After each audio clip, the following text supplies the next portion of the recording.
శ్రోతలకు నమస్కారం. విఘ్నేశ్వరుని వైభవ లీలలను చెప్పుకుంటున్న మనం ఈ వారం కుమారస్వామి జననం విషయాన్ని తెలుసుకుందాం. అందరూ ఛానల్ని సబ్స్క్రైబ్ చేయండి.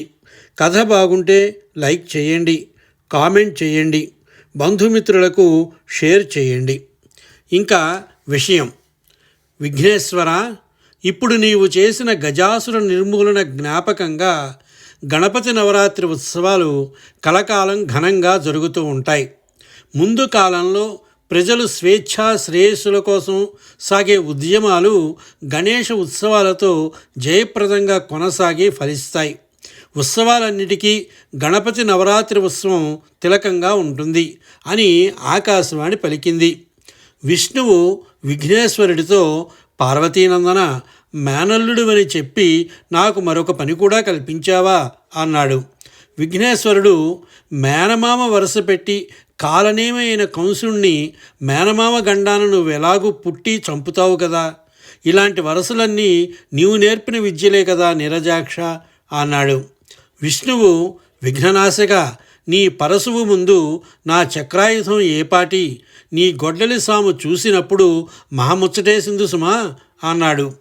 పరశురామావతారంలో నా గొడ్డలి ఎరువు తీసుకెళ్ళి గర్వపోతులైన క్షత్రియుల్ని తెగ నరుకుదువుగానిలే అన్నాడు విఘ్నేశ్వరుడు. విష్ణువు గజవిఘ్నాసురుడి మీద ఎక్కి మద్దిస్తున్నప్పుడు నీ బుడిబుడి నడకల గుజ్జు రూపం కూడా నన్నెంతో మురిపించిందోయ్ అన్నాడు. అలాగైతే వామనుడవై బలిచక్రవర్తిని పాతాళానికి అణగద్రొక్కుదువుగానిలే అన్నాడు విఘ్నేశ్వరుడు. నీ బుద్ధి విశేషం కూడా నన్ను అమితంగా ఆకర్షించుతోంది, ఏం చెయ్యను అని విష్ణువు అనగా, విఘ్నేశ్వరుడు ఏ యుగానికి అవసరమైన ధర్మాన్ని ఆ యుగంలో స్థాపించడమే కదా నీ అవతారాలకు మూల కారణం. ధర్మ సంస్థాపనకు అసలు అర్థం సంఘం హింసతో మూఢాచారాలతో కుళ్ళిపోతున్న రోజుల్లో బుద్ధుడవై మానవులకు సక్రమ సంఘ జీవనాన్ని నిర్మాణాన్ని బోధించుతావులే.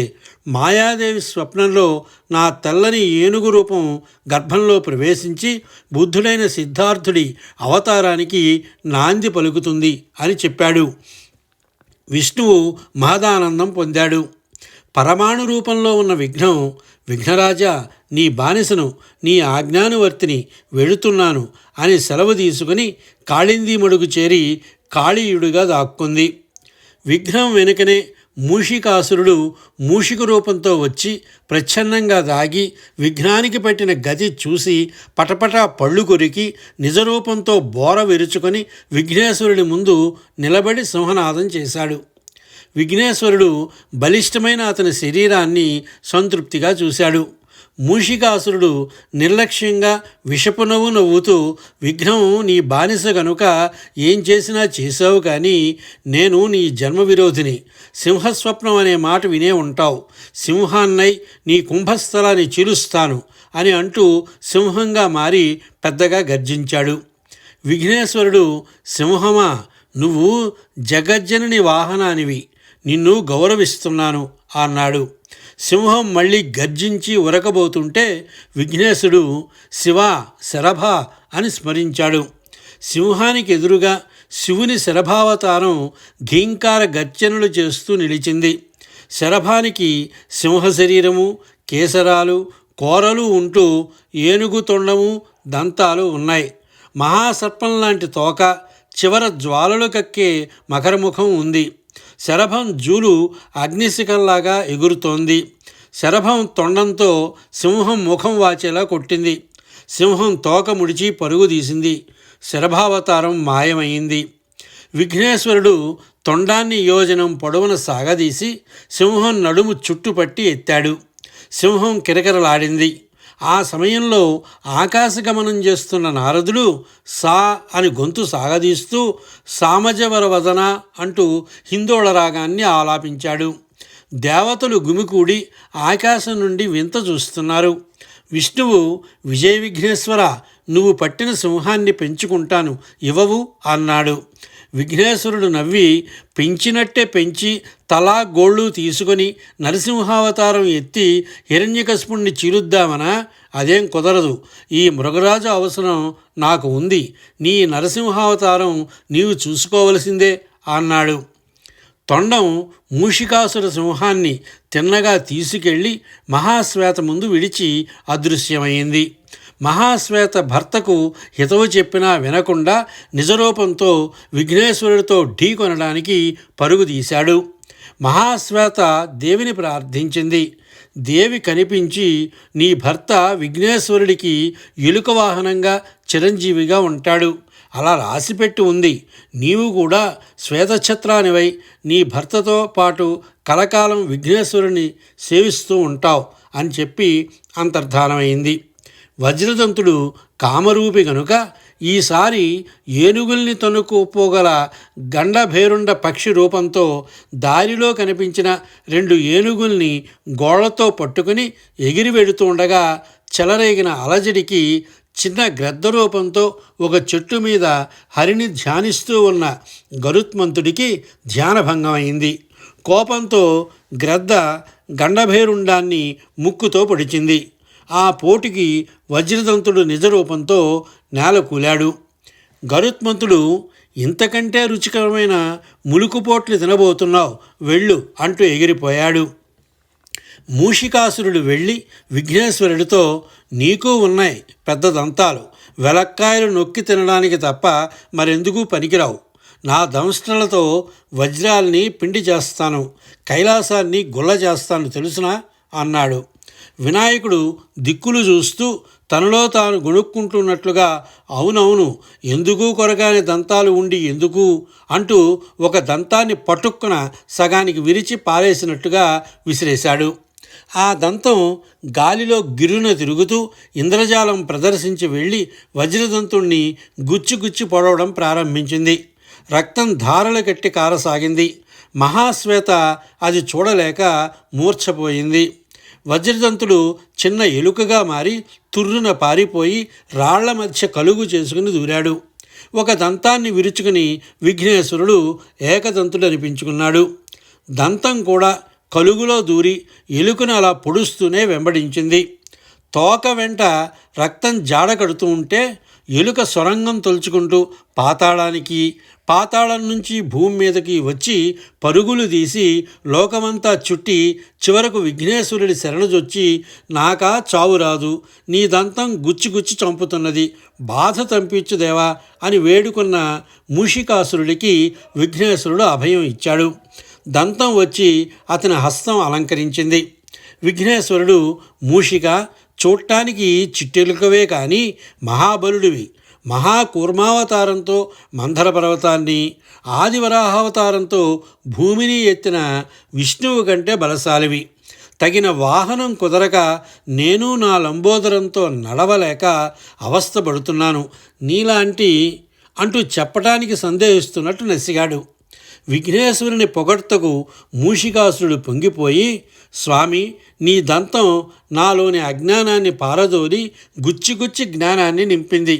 నీకు వాహనం కావడం నా భాగ్యంగా భావిస్తున్నాను అంటూ ఏనుగంత ఎలుకగా పెరిగాడు. విఘ్నేశ్వరుడు దానిపై కాలు మోపి కూర్చోబాగా మహామూషికం కీచుమంటూ అణుక్కుపోయింది. విఘ్నేశ్వరుడు, నాయనా మూషిక, నీవు చిట్టెలుకగా ఉంటేనే నన్ను సునాయాసంగా మోయగలవు. నా ఆకారానికి చిట్టెలుక వాహనమే అన్ని విధాలా అమరుతుంది అన్నాడు. మూషికాసురుడు యథాప్రకారం చిట్టెలుకగా తగ్గిపోయాడు. విఘ్నేశ్వరుణ్ణి ఎక్కించుకొని చకచకా చుట్టూరా తిరుగుతూ, అవును స్వామి, ఇప్పుడు నిన్ను మోస్తున్నట్టే లేదు అన్నాడు. మూర్ఛ నుంచి తేరుకున్న ధవళ విఘ్నేశ్వరుడికి నమస్కరించి, దేవా, నా భర్త నీకు చిట్టెలుక వాహనంగా ఉంటాడు, నేను కూడా నీకు శ్వేతఛత్రమై ఉంటాను, ఈ వరం అనుగ్రహించు అన్నది. విఘ్నేశ్వరుడు, అమ్మా, నీ తెల్లని గొడుగు చల్లని నీడ నాకు రక్ష, నా భాగ్యం కొద్దీ దొరికింది అంటూ ఎలుకను చూసి, వజ్రదంతా, దేవి అనుగ్రహం పొందిన సాధ్వి ధవళ మాటకు తిరుగులేదు, నా వాహనంగా ఉండు, నాతో పాటే నాకు పెట్టేవన్నీ నువ్వు తిను, అందరూ మొట్టికాయలు పెట్టుకొని 3 గుంజీలు తీసి లెంపలేసుకుంటూ ఉంటే తృప్తిగా ఉంటుంది, నా ముందు నీ ముందు కూడా అలాగే అంతా చేస్తూ ఉంటారు అన్నాడు. అవును దేవా, నేను అలానే కోరదామనుకున్నాను, నేను వజ్రదంతుడిగా నా ముందర దేవతల చేత అలాగే చేయిస్తూ ఉండేవాణ్ణి. నీ వాహనాన్నై కృతార్థుడనయ్యాను అని మూషికుడన్నాడు. ధవళ తెల్లని గొడుగుగా విఘ్నేశ్వరుడిపై నిలిచింది. ఆ దంపతులు చిరంజీవులై వినాయకుణ్ణి అలాగే సేవిస్తూ ఉంటారు. విఘ్నేశ్వరుడు మూషిక వాహనుడయ్యాడు. విష్ణువు విఘ్నేశ్వరుడితో, ఏకదంత మూషికోత్తమ వాహన, నీ వాహనం చూస్తే నాకు అసూయగా ఉందోయ్, ఎంత మంచి వాహనాన్ని సంపాదించావు అన్నాడు. విఘ్నేశ్వరుడు, నీ కల్కి అవతారంలో నా వాహనం నీకు తెల్లని గుర్రమై అంతరిక్షాన్ని దాటి గ్రహాంతరాలకు తీసుకువెళుతుందిలే, మానవులకు క్రొత్త వలస రాజ్యాలు సమకూర్చు అన్నాడు. విష్ణువు, ఆహాహా, నీ నోటి చలవ వల్ల అలాగే జరగాలి అని ఆనందించాడు. నారదుడు, విజయ విఘ్నేశ్వర, ఇప్పటికి నీతో పాటే విష్ణువు 9 అవతారాలు తెలిసాయి, ఒక్కటి మిగిలింది అన్నాడు. విష్ణువు నారదుణ్ణి చూసి కన్నుగీటి, త్వరలోనే ఆ కళ్యాణ ఘడియ వచ్చినప్పుడు అది తెలుస్తుందిలే, తొందర ఎందుకు అన్నాడు. ఎవరి కళ్యాణం దేవా అని అడిగాడు నారదుడు. మన కళ్యాణ చక్రవర్తి విజయ విఘ్నేశ్వరుడిదే అన్నాడు విష్ణువు. విఘ్నేశ్వరుడు చిరుకోపంగా చూశాడు. 1000 విఘ్నాలు కల్పించుకోక తప్పదు అని గట్టిగా అనుకున్నాడు.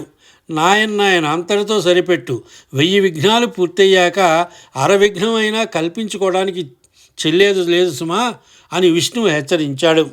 నారదుడు 1000 విఘ్నాలనగా ఏమాత్రం, 1000 విఘ్నాల తర్వాత విఘ్నేశ్వరుడి పెళ్ళి తప్పదు సరి మాగరి అని పాడుతూ ముల్లోకాలు తిరిగాడు. శివుడికి పార్వతిపై గల మోహానురాగం తేజస్సుగా మారింది. అగ్నిదేవుడు దాన్ని తీసుకెళ్ళి శరవణ సరస్సు చేరేలాగా చేశాడు. 6 ముఖాలతో కుమారస్వామి అవతరించాడు. 6 ఋషి భార్యలు అతన్ని పెంచి పార్వతీ పరమేశ్వరులకు అప్పగించారు. కుమారస్వామి పెరిగి పెద్దవాడయ్యాడు. గరుత్మంతుడు అతడికి నెమలి వాహనం ఇచ్చాడు. ఇంద్రుడు అతడికి ఎన్నో ఆయుధాలు ఇచ్చాడు. పార్వతి శక్తి బళ్యాన్ని ఇచ్చింది. కుమారస్వామి పెరిగి పెద్ద అవుతూ ఉంటే తారకాసురుడు తల్లడిల్లిపోతూ భయంతో పీడకలలు కనసాగాడు. కుమారస్వామి గొప్ప తపస్సు చేసి బ్రహ్మజ్ఞానాన్ని విడమర్చి చెప్పి సుబ్రహ్మణ్య స్వామి అనిపించుకున్నాడు. ఓంకారం గురించిన నిగూఢ రహస్యాన్ని శివుడంతటి వాడికే గురువై ఉపదేశించాడు. అన్నదమ్ములైన విఘ్నేశ్వరుడు, కుమారస్వామి కైలాసంలో పార్వతీశివుల కనుల పండుగగా ఎంతో సఖ్యంగా ఆటపాటలతో విహరిస్తున్నారు. వచ్చే వారం వినాయకుని మరో లీల. సర్వే జనా సుఖినో భవంతు. స్వస్తి.